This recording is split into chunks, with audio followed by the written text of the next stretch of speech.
ചുമ്മാ വന്ന് പറയുന്നതല്ല, വിത്ത് പ്രൂഫ് ഞാൻ കാണിക്കാം. തലയിൽ വീഴൂല, ഇത് മൂന്നും കൂടെ ഉള്ളതുകൊണ്ട് എന്തായാലും തലയിൽ വീഴും. ആകർഷിച്ചു അപ്പുറത്ത് വീടുള്ള നേരെ കാന്ത ആകർഷണം ഇങ്ങോട്ട് നന്നാക്കി വീഴും. എങ്ങാണ്ടോ വീട് പൊട്ടേണ്ട സാധനമൊക്കെ എൻ്റെ മണ്ടി വന്ന് പൊട്ടുണ്ട്. എന്ത് കാര്യമുണ്ട്? എടാ ഞാൻ അപ്പോഴേ പറഞ്ഞത് റെഡ്സോണാ, പോവണ്ട പോവണ്ട. എനിക്കറിയത് ഇങ്ങനെ തന്നെ വരുള്ളൂന്ന്. ഇങ്ങനെ ഞാൻ എപ്പോൾ റെഡ്സോണിൽ വന്നാലും പോയാലും വേണ്ടിയില്ല.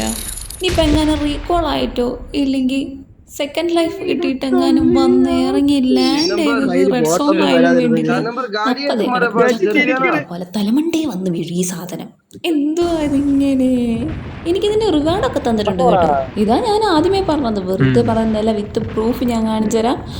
റെഡ് സോണിൽ വീണ് ചാകുന്നതിന് എനിക്ക് തന്നിട്ടുണ്ട് ഈ ഒരു റിവാർഡ്. ഹിഡൻ അച്ചീവ്മെൻ്റ് ആയതുകൊണ്ട് തന്നെ ഈ മിഷൻ തീർത്താൽ മാത്രമേ നമുക്കിത് കാണാൻ പറ്റുള്ളൂ. എനിക്കിത് കിട്ടിയപ്പോഴാണ് ഇങ്ങനെയൊരു അച്ചീവ്മെൻ്റ് ഉണ്ടല്ലേ എന്ന് ഞാൻ അറിഞ്ഞത്. ഇങ്ങനൊരു അച്ചീവ്മെൻ്റ് അച്ചീവ് ചെയ്തത് കൊണ്ട് ഒരു 30 പോയിൻറ്റും 2 ക്ലാസിക്കൽ ക്രേറ്റും നമുക്ക് തരുന്നുണ്ട്. വിഷമം അങ്ങനെയെങ്കിലും മാറട്ടെ എന്ന് വിചാരിച്ചിട്ടായിരിക്കും. അപ്പോൾ മറ്റൊരു വീഡിയോയുമായി പിന്നെ വരാം. Bye bye guys.